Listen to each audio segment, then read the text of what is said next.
Live from WRAL News headquarters in Raleigh, your number one source for local news. WRAL News, coverage you can count on. The fate of new casinos in our state could be in jeopardy. We'll tell you what happened this morning at the state legislature that could tank the proposal. And some severe storms are possible later this afternoon. Part of the viewing area under a level 1 risk. We'll walk through the timeline. And breaking news in the sports world, the injury that will sideline Jets QB Aaron Rodgers for the rest of the season. We'll tell you what an MRI showed. It is now official. The State House and Senate have hit a budget roadblock, and that roadblock is gambling. Good afternoon to you. I'm Jeff Hogan. And I'm Renee Chu. Thanks for joining us. House Republicans will not agree to adding video and casino gambling to the state budget, but the Senate is insisting on it. WRAL Capitol Bureau Chief Laura Leslie is live at the legislative building where that news broke this morning. Laura. Renee, as we've been telling you for a while now, lawmakers have been saying that this is the week that they would have a budget deal. But the struggle over adding gambling to the state budget has been going on for months, and it apparently has not yet been resolved.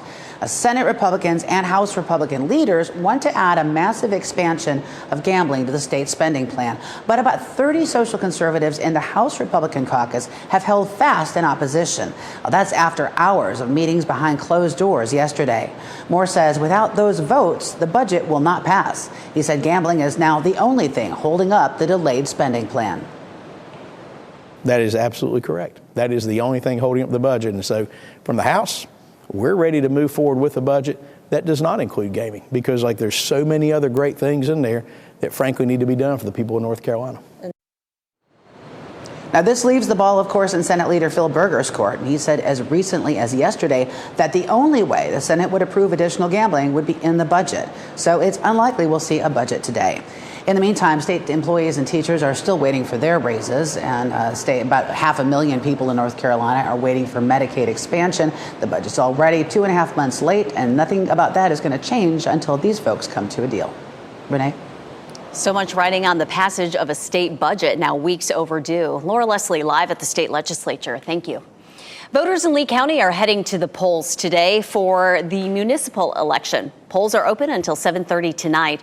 Voters will need to go to their assigned polling place. You can find that through the State Elections Board's voter search or polling place search. Make sure to also bring your ID with you or another acceptable form of identification. Scattered storms are possible this afternoon as a cold front approaches. We have a level 1 risk for severe storms for part of our viewing area. Elizabeth Gardner is in the WRAL Severe Weather Center with a look at the timeline for this. Elizabeth. Yeah, we take a look at our severe weather threat, and you can see from the Triangle area northward and then westward back through parts of the Sandhills. This is where we have that level 1 risk for severe storms. Along the I-95 corridor, our threat would be less, that we would end up with storms strong enough to become severe. Here's our cold front. The other one is moved offshore. That's the one that helped to bring us some rain over the weekend. It's exiting out of here, but you can see this front, and there are some thunderstorms that are firing up along it and ahead of it, and that's what we would see today. Now, tomorrow, the actual front comes through, and we'll end up seeing more of this rain that's showing up behind the front, so we're going to be dealing with this for a couple of days. We take a look at dual Doppler 5000 radar, and just about 10 minutes until 12, about 10 minutes or so ago, we started to see a couple of little areas starting to pop up near Rollsville, near Lewisburg, a couple little tiny cells there. So we're starting to see just the beginnings of some storms that are developing. We're going to check in on that again at about 12:15 and again at 12:45. Here's a look at Futurecast. And as we take a look at Futurecast and push that through time, you can see by 3 o'clock a few of those isolated cells developing. So it's firing up a little bit quicker than what we're seeing here on Futurecast. We do have the potential to see more of those during the evening hours, and that's when potentially we would see a few of those that could produce some wind damage. With the new information from Hurricane Lee, not much change. It's moving a little more slowly than it did in the 5 a.m. advisory, moving northwest at 6 instead of at 7, winds at 115 miles per hour. But the forecast path and the timeline of it is still pretty much the same. We're looking at it passing Bermuda very early Friday morning as a Category 1 storm and possibly making landfall up in some of the Canadian Maritimes or in Maine. And it's still likely to pass several hundred miles from North Carolina. But I'll show you what our impacts for the coast will be coming up. In less than an hour, UNC Chapel Hill students plan to hold a protest outside the state legislature. They're demanding lawmakers make and take meaningful steps to end gun violence. WRAL's Destiny Patterson joins us live with their message. Destiny. Well, Jeff, like you said, we are expecting several student groups to get together here in just about an hour. You can see they're already starting to set up. They've got speakers here getting ready for that event. And already this morning, we've heard from some of those students who have experienced gun violence. It was hosted in a news conference by Representative Laura Budd and Senator Greg Meyer. Now, today is significant because these students are hoping to connect with state lawmakers as they work to pass the budget.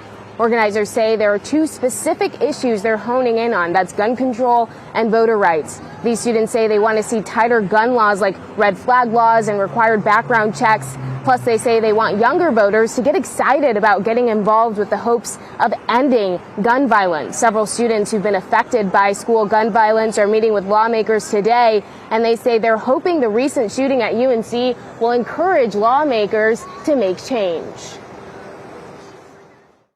I am sick of thoughts and prayers. I want bills and I want change. Being part of the lockdown generation is not something you want to be a part of. And now we have, and all of us here are part of it. This is not a group. This is not a club you want to be a part of. Enough is enough. No more silence.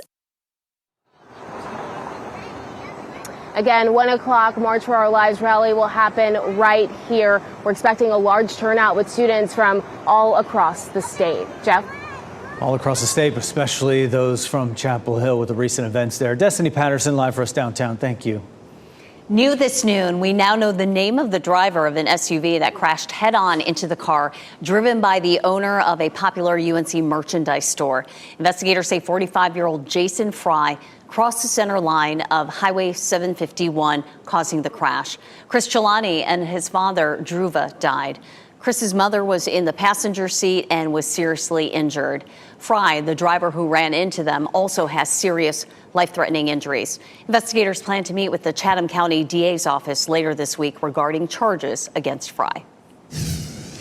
Also following this developing story here in the WRAL Live Center out of Libya, I want to show you this brand new video into our newsroom. This heavy flooding, as of right now, more than 2,000 people are feared dead and another 10,000 are missing. Torrential rains from a Mediterranean storm dumped so much rain in the northeast part of Libya.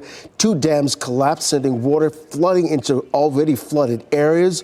Search and rescue efforts are nonstop. Entire villages are believed to have been washed away. This is an ongoing story, and we're monitoring it for any new developments, and we'll bring you any new information during this newscast or online at WRAL.com. Also staggering, more than 2,900 people are dead, another 5,300 injured after Morocco's deadliest earthquake in more than a century. Rescuers are still searching for survivors after the 6.8 magnitude quake struck about 45 miles southwest of Marrakesh on Friday. Many villagers have had no power or telephone service since then. Some have no idea if their family and friends are dead or alive. 5 Americans imprisoned in Iran could soon be on their way home in exchange for 5 Iranians being held in the U.S. In an NBC News exclusive, Lester Holt spoke today with Iranian President Ibrahim Raisi through a government translator. As part of the deal, the U.S. has signed off on unfreezing $6 billion of Iranian assets held up by sanctions. Critics say it's essentially a ransom. This money belongs to the Islamic Republic of Iran, and naturally, we will decide, the Islamic Republic of Iran will decide to spend it wherever we need it. On NBC's Nightly News, live tonight, Lester Holt explains the questions he asked, the condition of the prisoners. You can tune in here on WRAL after our 6 p.m. newscast. Raleigh police need your help tracking down a driver who they say hit a person on Glenwood Avenue. The WRAL breaking news tracker drove to the scene near Rembert Drive last night. Officers say the driver was in a red pickup truck. We're told the person who was hit was taken to the hospital with non-life-threatening injuries. If you know anything that could help with the investigation, call police. First responders received a special treat today as a thank you for their service. Capitol Crossings and Falls Ridge Chick-fil-A locations in Raleigh served first responders free chicken biscuits. The Raleigh Chamber of Commerce hosted its annual First Responders Appreciation Breakfast in conjunction with the Chick-fil-A giveaway. They make our whole region a safe place to be, which helps It helps business. It makes it a great place to be. People want to come to places where we can have safety, where they feel like it's a great quality of life. More than 400 first responders were estimated to attend the appreciation breakfast. WRAL is a proud community partner for that event. Road closures near a water main break in Knightdale are expected to last for about another hour. This was the scene on Lawrence Way. Workers shut off the water in that area. They're now working to find exactly where the break is so they can fix it. Drivers should expect traffic delays and avoid that area if possible. Happening now in the WRAL Live Center, Jets quarterback Aaron Rodgers' season is done. Take a look at how this all happened. An MRI showing Rodgers tore his left Achilles tendon when he was sacked during Monday night's victory over the Buffalo Bills. This happened just 4 plays into the Jets' first series in that game when he was sacked by Leonard Floyd of the Buffalo Bills. You see him there being carted off to the locker room. The 4-time MVP was supposed to lead a resurgence for the New York Jets. He's currently 39 years old, currently the oldest player at that position since Tom Brady retired, of course. We're expecting to hear from Jets coach Robert Saleh later today. And of course, eventually Aaron Rodgers will talk about what's next for him in the NFL. Next at noon, as former President Donald Trump holds a substantial lead in the Iowa polls, the trouble President Biden faces with the potential impeachment inquiry. Also, COVID cases are trending upward. How the FDA hopes updated vaccines can help prevent a surge from getting out of control. Plus, a new trend in real estate. At 12:30, the latest Raleigh company to repurpose a big box store. Download the new WRAL streaming apps on Roku, Fire TV, Apple TV, and Android TV.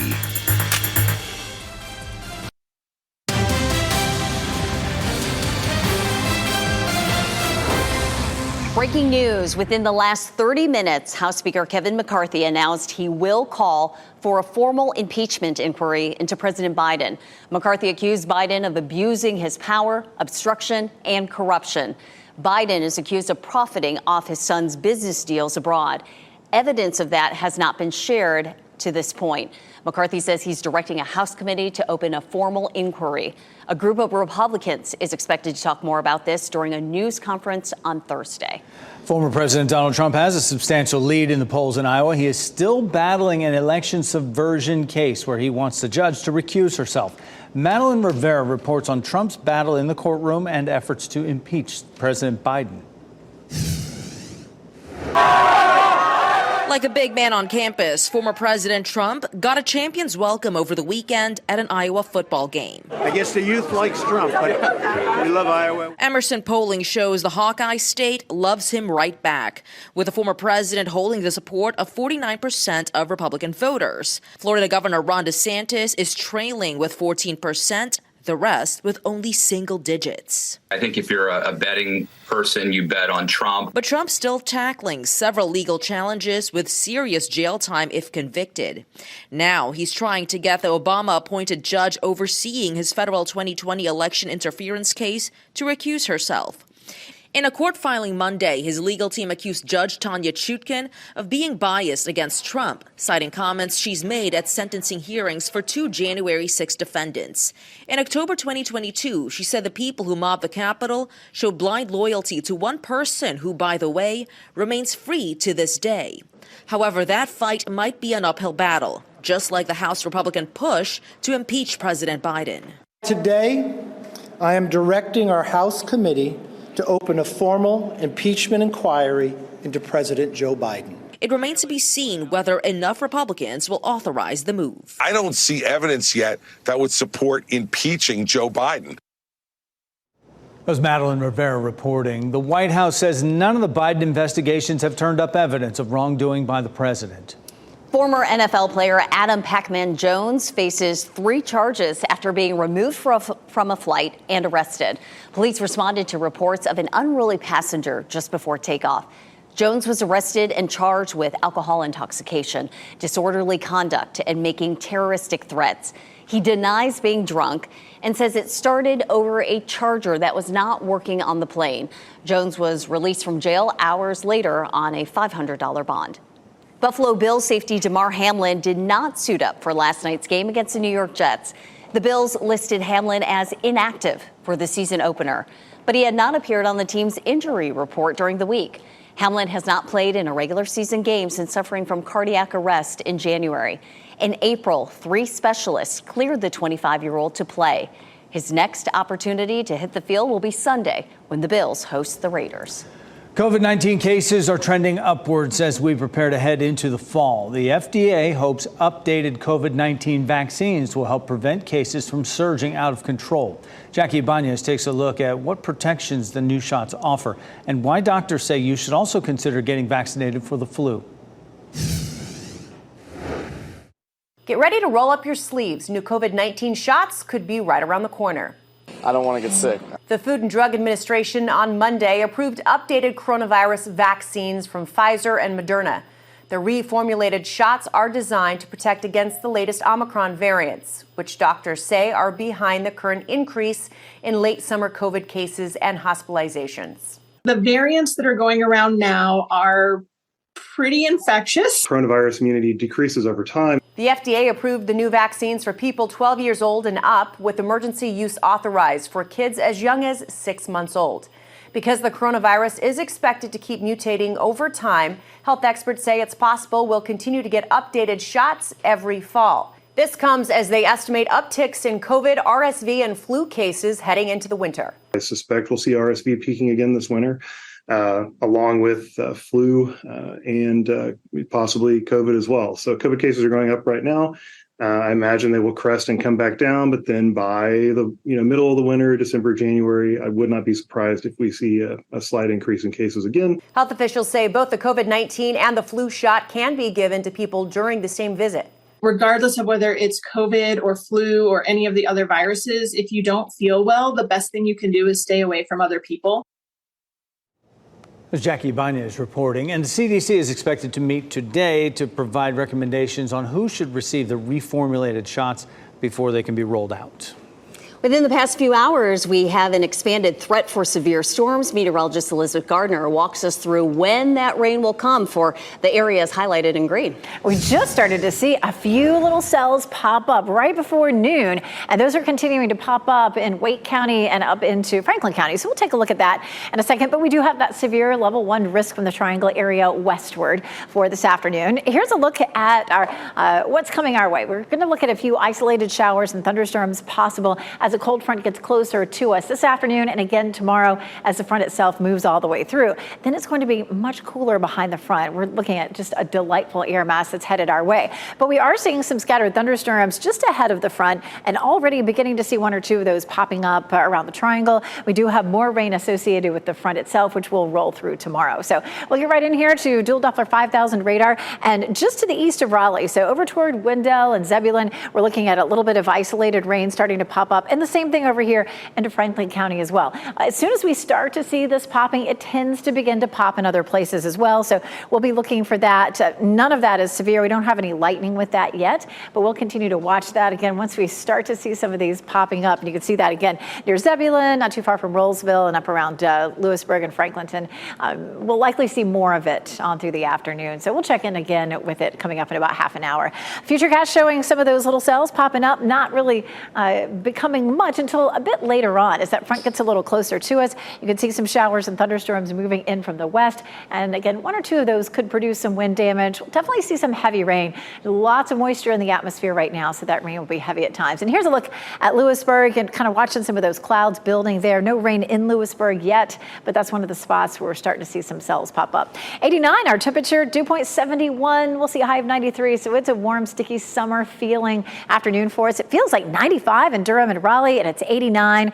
It feels like 95 in Goldsboro and 97 in Clinton. So that heat index is really making it feel hot in a lot of spots. 93 the high in Raleigh, 91 in Durham, and 93 in Fayetteville. Our normal high is 84, and we're back into the 80s starting tomorrow all the way through the weekend. It's still going to be steamy today and tomorrow, but after the front moves through on Wednesday, it will feel so much more comfortable on Thursday through the weekend. Our morning lows, too. Our normal low is 64, 61 on on Thursday, and then in the 50s on Friday and Saturday. Another look at Hurricane Lee, moving a little more slowly than it was earlier this morning. And you can see the timestamps very close together, indicating some slow movement. But once we get into Thursday, it really takes off. It moves past Bermuda on Friday morning at 90 miles per hour, and then potentially makes landfall up around Nova Scotia or in Maine, possibly.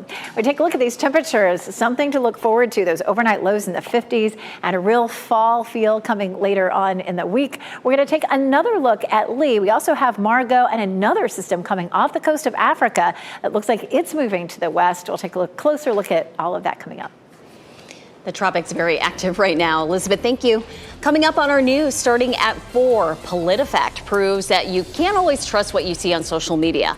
Fact-checking the content of one of the viral posts about the UNC campus shooting today at 4.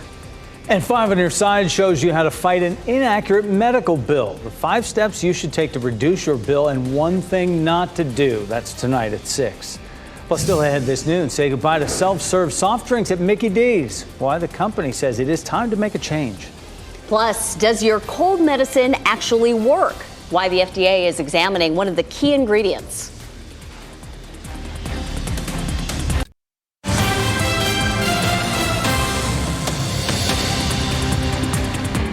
Our new news continues here in the WRAL Live Center with a major announcement out of RDU International as we look live at Terminal 2. The airport announcing Lufthansa Airlines launching a new flight from RDU International to Frankfurt, Germany. Service is set to begin June 6th of next year. There'll be 5 weekly flights on an Airbus 330 aircraft with 255 seats. This marks the 3rd international flight to Europe from RDU International. The other 2 destinations being London and Paris. Now you can add Frankfurt, Germany, starting next summer. American households have never been wealthier. That's according to data from the Federal Reserve. It says U.S. household wealth hit a record $154 trillion in the second quarter. This figure, which also includes nonprofit wealth, jumped 4% from the first quarter. That's up more than $5 trillion thanks to a rally in stocks and rising home values. More than 15,000 pounds of smoked sausage produced by Hillshire Brands Company are being recalled. The sausage is being pulled from shelves because it may be contaminated with bone fragments. The potentially affected products are labeled Hillshire Farm smoked sausage made with pork, turkey, beef. The label also has an expiration date of November 11th this year. The products were sold in various states, including here in North Carolina, so check your fridge. No illnesses or hospitalizations related to eating these products. MGM Resorts says a cybersecurity issue shut down some of its systems yesterday. The website is currently offline with an apology message and a list of phone numbers for guests to reach their specific hotel concierge desk. Right now, website bookings and remote keys are unavailable. No word on when MGM systems will come back online. Some airline passengers may be experiencing long delays getting through customs and immigration. The U.S. Global Entry Program helps expedite U.S. travelers' arrival back to the country through customs and immigration. It is now dealing with a backlog of applications. It could take applications up to 11 months to be processed. McDonald's is getting rid of self-serve soda machines. The transition will be complete by 2032. Customers will then have to ask for refills at the counter. McDonald's is not saying whether financial or health reasons led to the decision. Several franchises in Illinois have already made the shift. Owners there say food safety, theft, and a lack of dine-in customers led to the move. Lyft is rolling out a new feature that it says will give passengers and drivers peace of mind. We'll explain how it works in our next half hour. Look at your winning NC Education lottery numbers on your screen right now.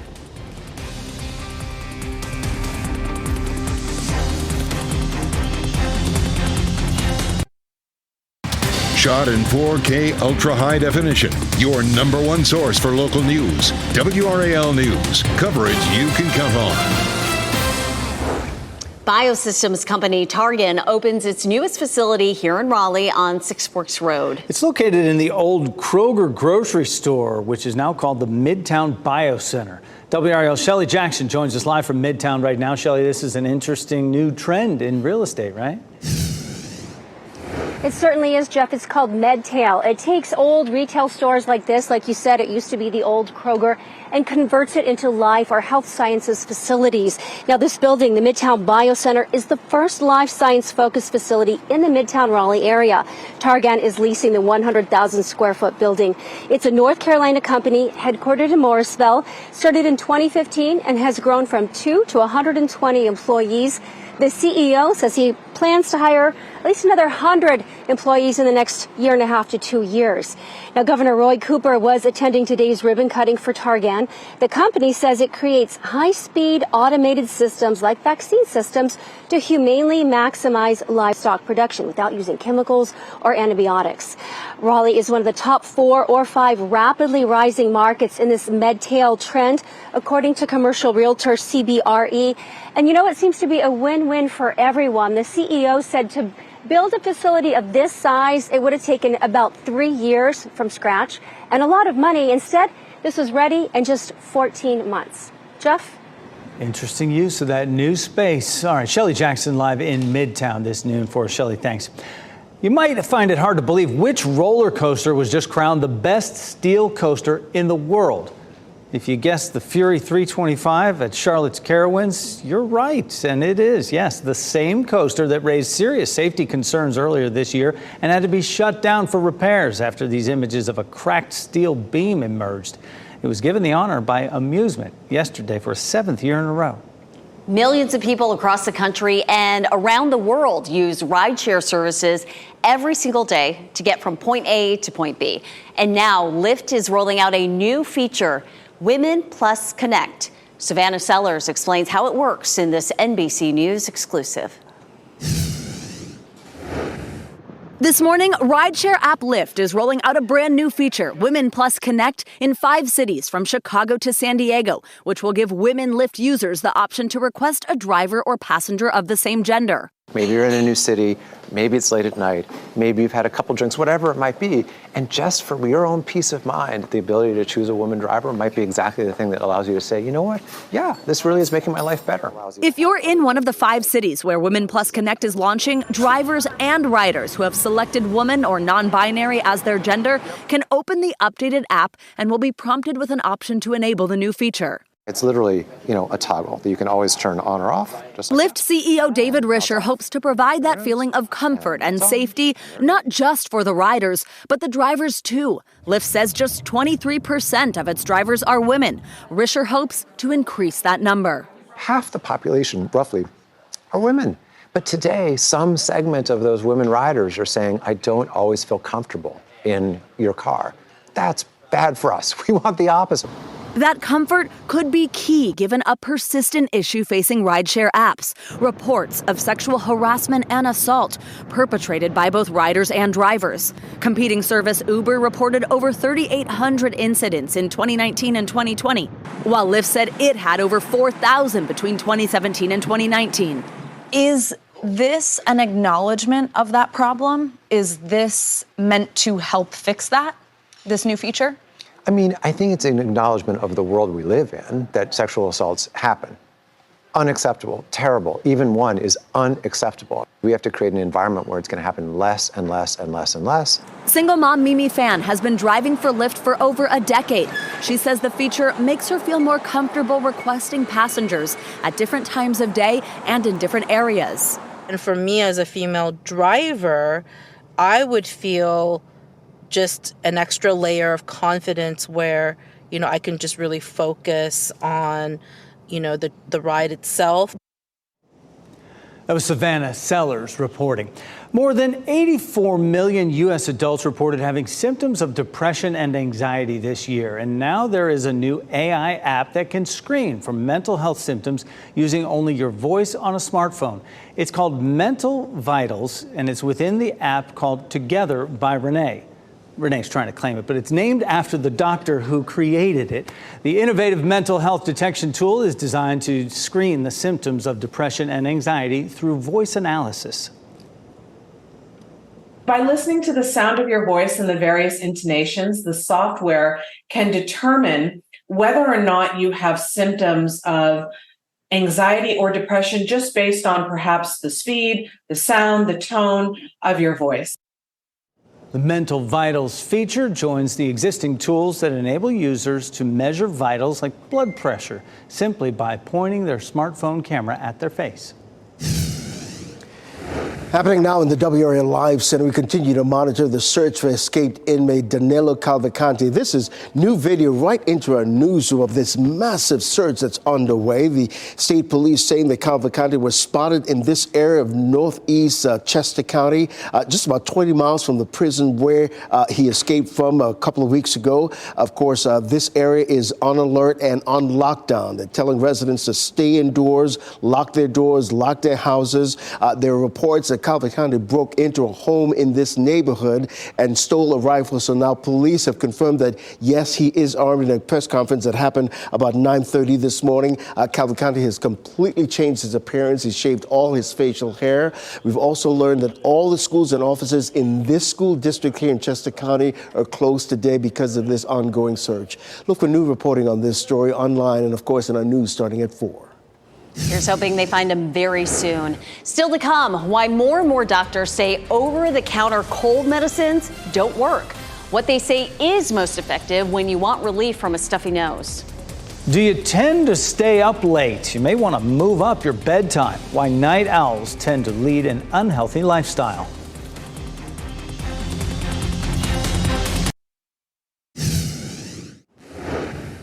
For years, we were told an ingredient in many cold and sinus medicines like Sudafed and NyQuil was safe and effective. But now there are serious questions about whether it works at all. Ann Thompson reports now the FDA is examining the effectiveness. It is a key ingredient in many popular over-the-counter medicines like Sudafed PE, Dayquil, and NyQuil Severe, phenylephrine, or PE. But a growing body of evidence claims PE doesn't work as a decongestant when taken orally, in a pill or liquid. Dr. Purvi Parikh is a New York City allergist. Do you recommend oral PE?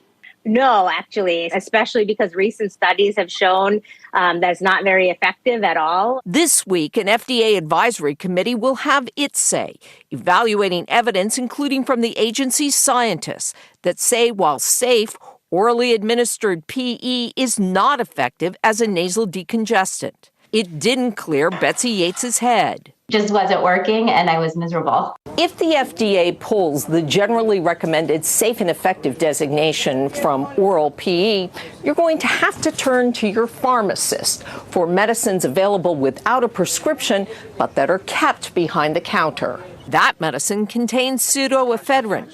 That's what Betsy used. You could tell a difference between the Sudafed that you get from behind the counter versus what's just available on the shelf. The OTC Manufacturers Group says oral PE should stay, arguing taking the drug away could cause people to delay or forego treatment. Dr. Parikh says there are better options. They should switch to those 24-hour oral antihistamines, those nasal steroids, or nasal antihistamine sprays.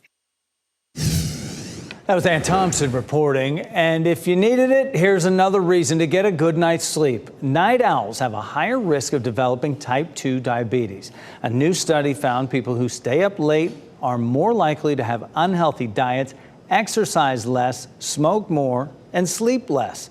Previous research found links to obesity and heart disease. Staying up late, not our problem, right, Jeff? No, I'm good with that. Well, he beat the odds as a child. Now the $3 million American Ninja Warrior winner is beating the odds once again. What makes this win so special? Plus, the show's called America's Got Talent, but a group from another country won the hearts of voters with their tribute to an AGT contestant.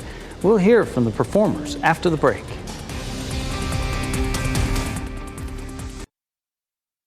For just the third time in the show's 15-year history, NBC's American Ninja Warrior has a $1 million winner.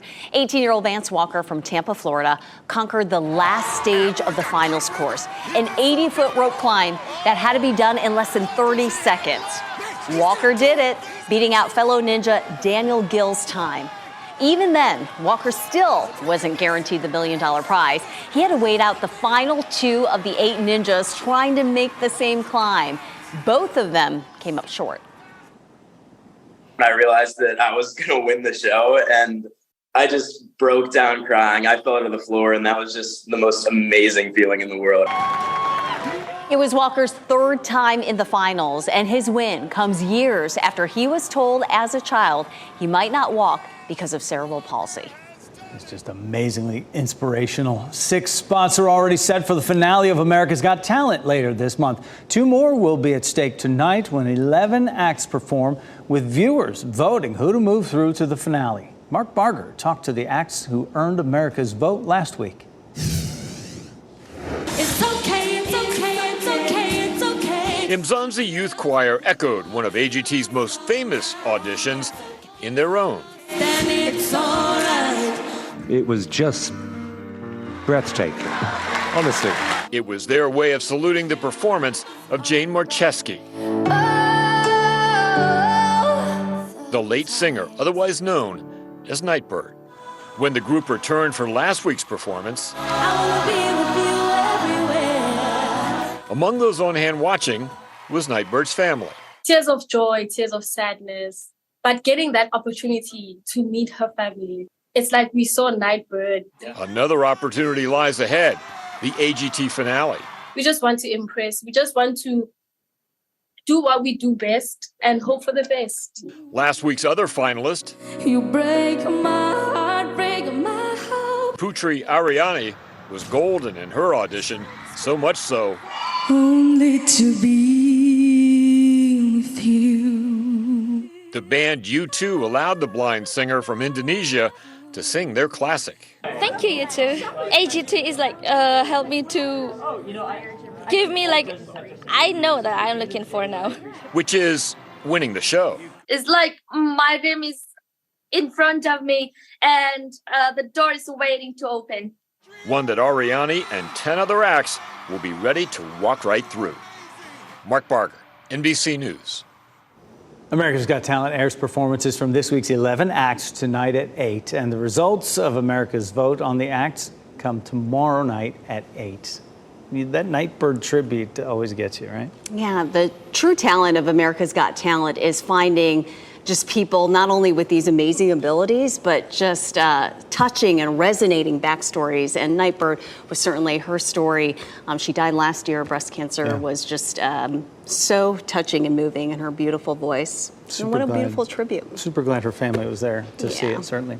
Elizabeth Gardner is over in the WRAL Severe Weather Center with a beautiful day out there right now anyway, but things to worry about. Yeah, lots of sunshine at the moment in most places. We do have a couple little cells that have popped up in Wake County. We're going to revisit those once again and talk about what happens for the rest of the afternoon. But we'll take a look outside first. Goldsboro looking nice and sunny with a few puffy cumulus clouds. Same thing in Apex and Chapel Hill. And of course, there's a look at our newsroom there in Fayetteville. No rain there. Again, we do have a level 1 risk for severe storms from the Triangle area westward. That does not include Fayetteville or the I-95 corridor. However, you know, it's certainly possible that we would see some stronger storms on the other side of that line as well. We'll take a look at the wide view and you can start to pick out where some of those storms are in eastern Wake County and here in Franklin County. Those are about to move on over into Nash County. So we'll zoom in and you can see it's raining in Zebulon right now. I wish we do have that camera in Zebulon. I could pull that one up. But we're looking at south of Lewisburg, a few isolated showers, all of that about to move over into Nash County. But that won't be the end of it.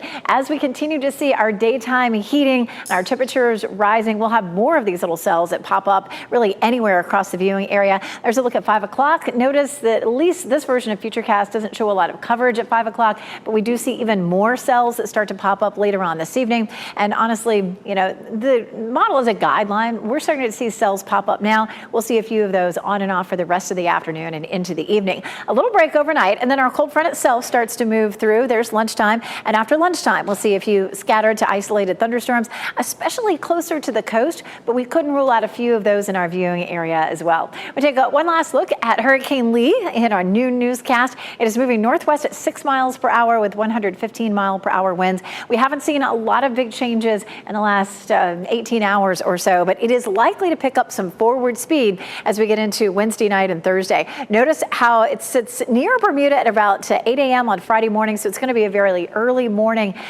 sort of pass by. It doesn't necessarily look like the center is going to make landfall in Bermuda, but they're still going to have some major impacts there with a lot of strong wind and storm surge. For us here in North Carolina, we're going to have some impact as well. We're going to see this storm moving northward, watching it diminish in strength as it moves across some cooler water. That's where Franklin was just about a week ago, and it stirred up the temperatures there, those ocean temperatures that are really warm. Just underneath the surface, it's cooler. And so that will allow the storm to decrease in intensity. But as it moves past us on Friday, we'll see coastal flooding, some beach erosion, and life-threatening rip currents. That can start as early as Thursday and last all the way through the weekend. We have Hurricane Margot likely to become a Category 2, and another system coming off the coast of Africa. Margot will move into the North Atlantic and dissipate, but this next wave coming off of the coast of Africa is certainly one that we'll be watching.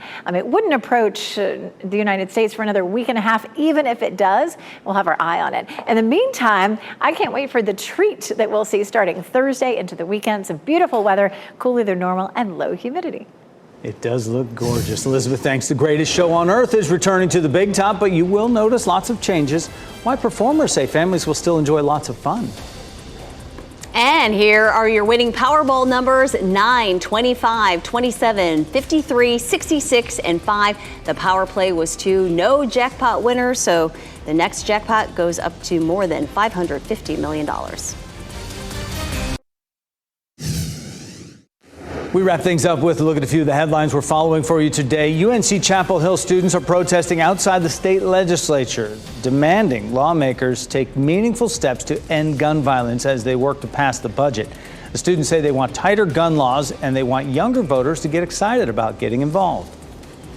The state House and Senate have hit a budget roadblock: gambling. House Republicans do not want added video and casino gambling, but the Senate insists on it. The $30 million budget is more than 2 months late, leaving state employees and teachers waiting on raises and about 500,000 people waiting for Medicaid expansion. Jets quarterback Aaron Rodgers is out for the season. An MRI shows Rodgers tore his left Achilles tendon last night when he was sacked by Buffalo Bills' Leonard Floyd. This all happened during the 4th snap of the game for him. The Jets won 22-16. We're hoping to find out more about what's next for the team. You can look for updates during our evening news starting at 4. Ringling Brothers and Barnum and Bailey Circus is back, but not in the way you remember it. It's been reborn without animals, a ringmaster, or clowns. The high-octane show features 75 performers from 18 countries.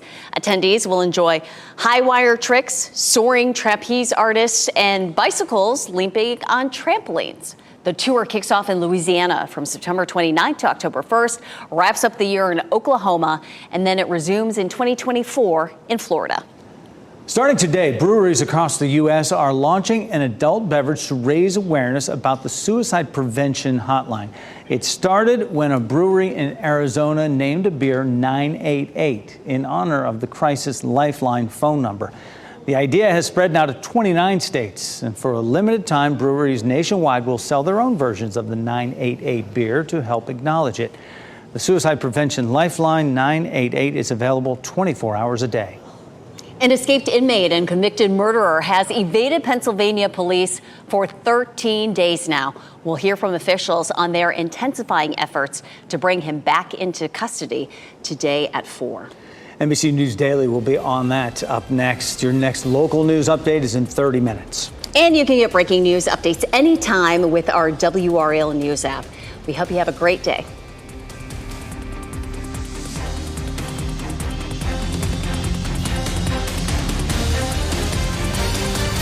Keep watching WRAL News over the air Channel 34 and Spectrum Channel 1257.